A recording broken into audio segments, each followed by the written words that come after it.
mantras of our Divine Mother. Our Divine Mother says all that comes to each one in life comes from the Divine to teach us a lesson. And if we take it in the right spirit, we make rapid progress. With my love and blessings, says our Divine Mother.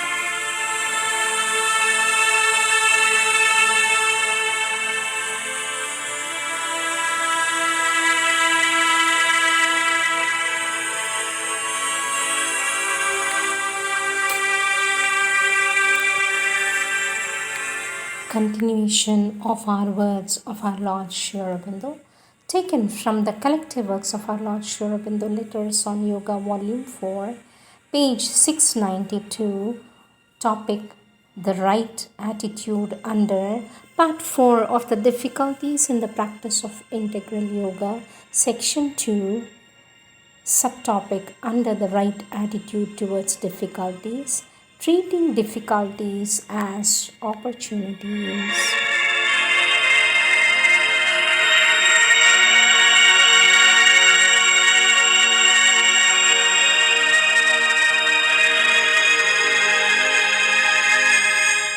Our Lord Sri Aurobindo says the attitude has to be the right one. Feeling and attitude helps you to overcome rapidly the attacks that sometimes fall upon you and throw you out of the right consciousness.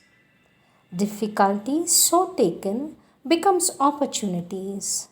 The difficulty faced in the right spirit and conquered, one finds that an obstacle has disappeared.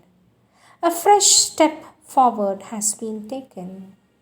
To question, to resist in some part of the being increases trouble and difficulties.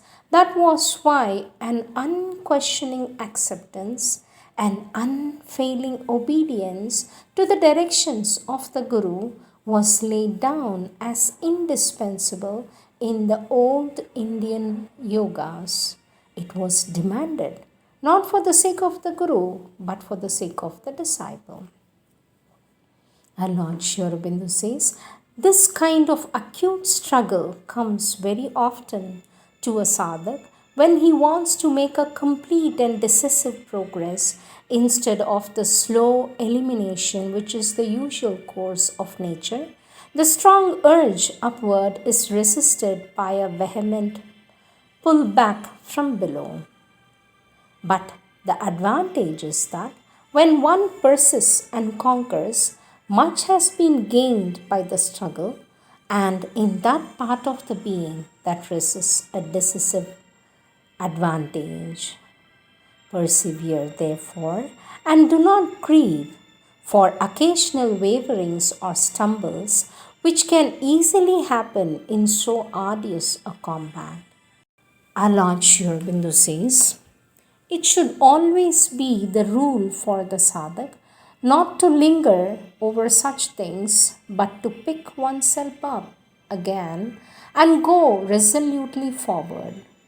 Our help, our force, our blessings will be with you, aiding you at each step till the final victory.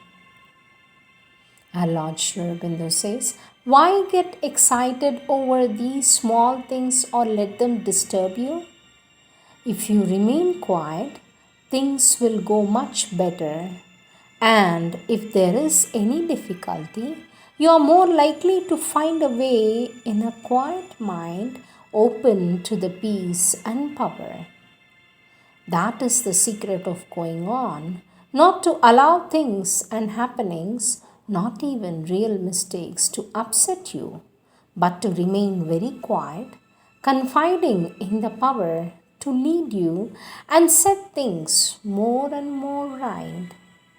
If one does that, then things do get actually more and more right, and even the difficulties and mistakes becomes means for learning and steps towards progress. Lord Sri Aurobindo says, do not allow yourself to be worried or upset by small things. Look at things from an inner point of view and try to get the benefit of all that happens. If you made a mistake, don't get distressed because you made a mistake. Rather, profit by it to see the reason so as to get the right moment in future. This you can do only if you look at it quietly from the inner being without sorrow or disturbance.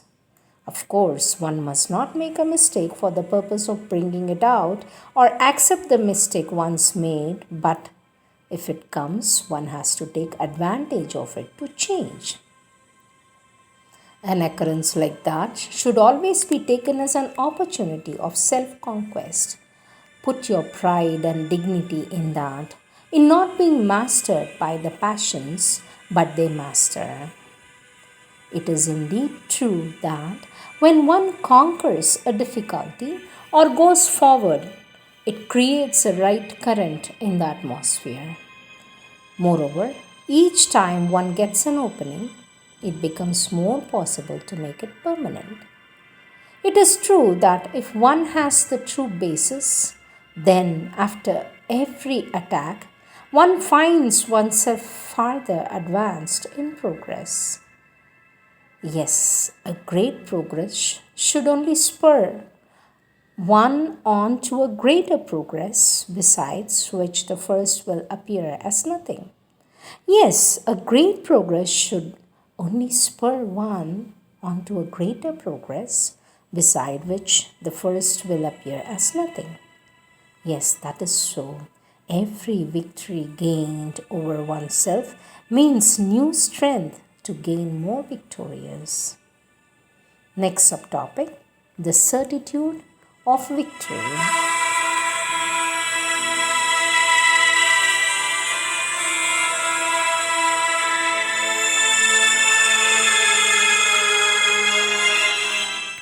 Lord Sri Aurobindo says, you must make growth in you the peace that is born of the certitude of victory.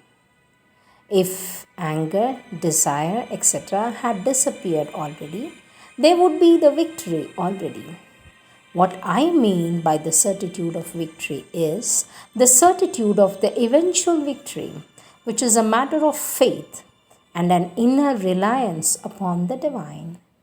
The peace born of this certitude carries one through all persistence or return of difficulties.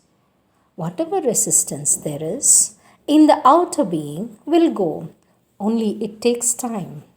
It is always best to take one's foundation on that certitude, remain quiet and steadfast with it in mind, even when one cannot react actively against the difficulty.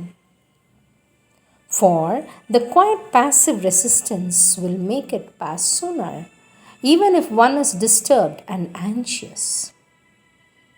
Even when one cannot call in actively the mother's force, one must keep the reliance that it will come.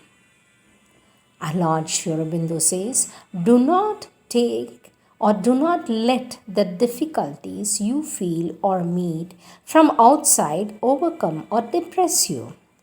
Do not let the difficulties you feel or meet from outside overcome or depress you. Keep this one thing in your mind, that to come to the divine is your spiritual destiny, and since you have been here and have been accepted by us, that can be taken as the seal upon it. If it takes a little longer time than you could wish for it to materialize, this should not make you think of it otherwise. For these difficulties and external obstacles and incertitudes also comes always to the seeker. Neither the difficulty in yourself or the obstacles presented by life are as insurmountable as they seem to your physical mind when they are pressing upon it. And Lord Sri Aurobindo says, remember also that although here the conditions would be more favorable, yet even at a distance, the grace and help can be there with you. Only fix yourself on the goal.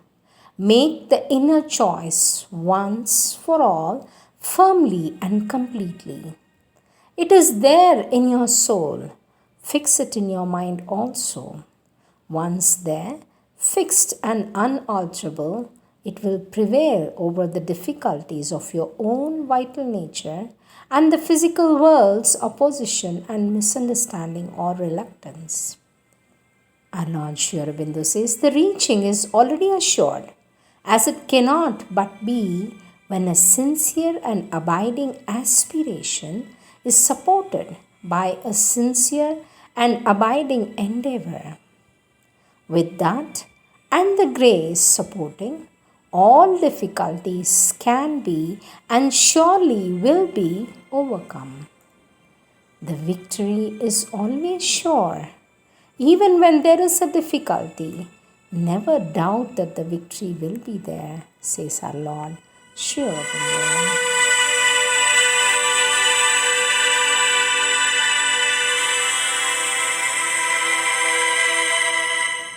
Now, Chapter 2, topic Steps Towards Overcoming Difficulties, subtopics Ways of Dealing with Difficulty, page 696.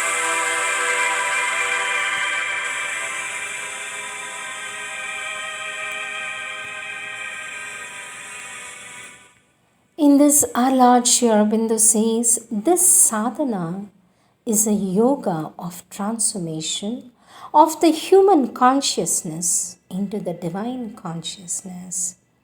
The sadhaks who come here are human beings with all human weaknesses, but with a possibility of the transformation and an aspiration for it.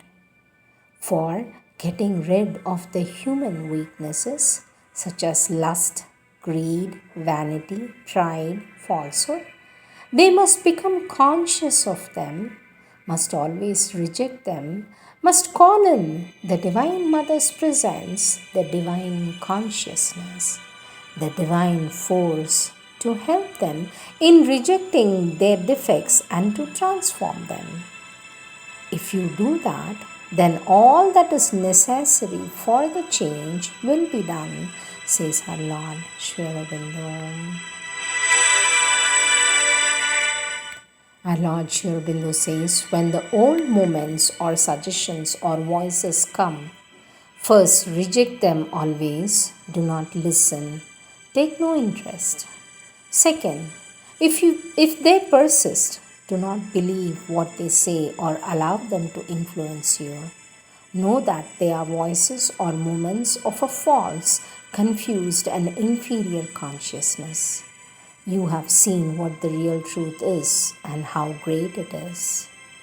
Third, concentrate on something else as firmly as possible. Fourth, aspire steadily for contact with the Mother's light and force. Our Lord Sri Aurobindo says this is the right attitude. To have faith and not mind the difficulties. Difficulties and serious ones, they cannot fail to be in the path of integral yoga because it is not easy to change all at once the ignorant human consciousness and make it spiritual consciousness open to the divine. But with faith, one need not mind the difficulties. The divine force is there and will overcome them. Whatever is difficult can indeed be made easy by truth in the heart and sincerity and faith in the endeavor. Even what is impossible can become possible. Our Lord Sri Aurobindo says it is often found too that after some amount of practice and faithful endeavor, there comes an intervention from within, and what might have taken long is decisively and quickly done.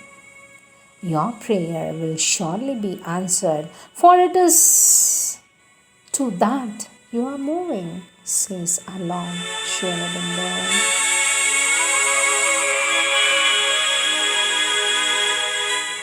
Next subtopic, facing circumstances. Our Lord Sri Aurobindo says you should not be so dependent on outward things. It is this attitude that makes you give so excessive an importance to circumstances. I do not say that circumstances cannot help or hinder, but they are circumstances, not the fundamental thing which is in ourselves. And their help or their hindrance ought not to be of primary importance. Our Lord Sri Aurobindo says in yoga, in integral yoga, as in every great or serious human effort, there is always bound to be an abundance of adverse interventions and unfavorable circumstances which have to be overcome. To give them too great an importance increases their importance, and their power to multiply themselves gives them, as it were, confidence in themselves and the habit of coming.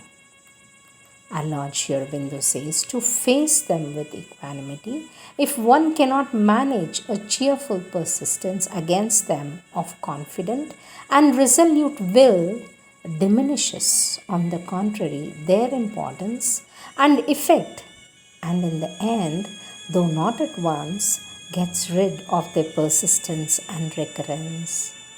It is therefore a principle in integral yoga to recognize the determining power of what is within us, for that is the deeper truth, to set that right and establish the inward strength as against the power of outward circumstances. The strength is there, even in the weakest. One has to find it, to unveil it and keep it in front throughout the journey and the battle. Our Lord Sri Aurobindo says it was inevitable that there should be difficulties, turning back from favorable attitudes. But as I told you, the only way is to face and overcome them, to remain firm with a confidence in the divine that beyond all difficulties lies the realization, and to proceed either boldly or silently on your way, in spite of all that people may do or say, and in spite of all troubles and trials that may come in the course of life or in the course of the sadhana. If one keeps this position, the difficulties will either diminish or disappear, or if for any reason they become acute for a will collapse after a time. You are not at any time out of our minds. We are there with you. We are there with you in your difficulties and troubles. Remain calm and assured. You will feel the inner help. Do not yield to depression, for depression only gives you the opposition and difficulties a hold upon you. Call quietly and persistently for strength, and the strength will come. That is the inconvenience of going away from a difficulty. It runs one after another, or rather, one carries it with oneself, for the difficulty is truly inside, not outside. Outside circumstances only give it an occasion to manifest itself. So long as the inner difficulty is not conquered, the circumstances will always crop up one way or another. As for the difficulties and troubles, there is still a hope of overcoming them. If you do not realize that they come from within and not from outside, it is the weakness of the vital nature, the inefficient helplessness of the nervous being, always weeping and complaining and lamenting instead of facing life and overcoming its difficulties. It is the sentimental, lachrymose attitude it takes that keeps its trouble unsolved and alive. This is a temperament which the gods will not help because they know that help is useless, for it will either not be received or will be spilled out or wasted. And all that is Rajasic and Asuric in the world despises and tramples upon this kind of nature. If you learn a calm strength and quiet courage without weakness, without fuss and violence, founded on confidence in the help of the divine, you would always receive an openness to the mother's force. Things would favorably be settled. Our Lord Sri Aurobindo says it is always an indulging expression instead of throwing it away with contempt as a thing unworthy of manhood, unfit for a sadhak. It is only if he so rejects it that he can receive strength from us and stand up in life or progress in the sadhana. Reconcile yourself with the place, the feeling of strength to deal with the situation. A certain power of adaptation, harmonization of the surroundings is necessary, and that will strongly, successfully, wherever you go, recoil and remove the depression, the action of the power with a new attitude, the solution for all difficulties. Our blessings are always there. Keep yourself always open to the power from above and to our help from here, and remain firm and strong against all difficulties that may yet remain either in the outer life or the sadhana. On these conditions, victory is always sure. When the soul is meant to go forward and there is an external weakness like that, circumstances do come like that to help the external being against itself, which means that there must be a truly sincere aspiration behind, otherwise, it does not happen. Recognize, as you have done, a fault in the nature, remove it, and it is a great step towards perfection. Because of the force of habit in the nature, to be conscious of it and the will to remove it weakens its force and assists the Divine's Mother working greatly. To recognize one's weakness, false movements, draw back from them is the way towards liberation. Not to judge anyone but oneself until one can see things from a calm mind, calm vital is an external rule. Also, do not allow your mind to form hasty impressions on the strength of your outward appearance, nor your vital to act upon them. Our Lord Sri Aurobindo says there is a place in the inner being where one can always remain calm. From there, look with poise and judgment on the perturbations on the surface consciousness, act upon it to change it. If you can learn to live in that calm of the inner being, you will have found your stable basis. If the imperfection is there, one has to see it. The thing to be done is to live in the true self, and from there see the imperfection and change it. You must always remain aware of the self, and obscure nature must not be felt as the self but as an instrument which has to be put into tune with the self. You have to be conscious of the wrong moments, not preoccupied. The defects must be noticed and rejected. Concentration should be positive, development of the new consciousness rather than on the negative side. Observe the wrong moments, the source of the trouble, and persistently reject it. But do not always keep thinking of the defects and the wrong moments. Concentrate upon what is to be done, what you are, on the ideal with the faith, since it is the goal before you, it must and will come. To be always observing false and wrong moments brings depression and discourages the faith. Turn your eyes more to the coming light, the divine light, and less to any immediate darkness. Faith cheerfulness, confidence, and the ultimate victory are the things that help. They make the progress easier. Aspire always, but more quietude, opening yourself to the divine, simply and wholly, says our Lord Sri Aurobindo.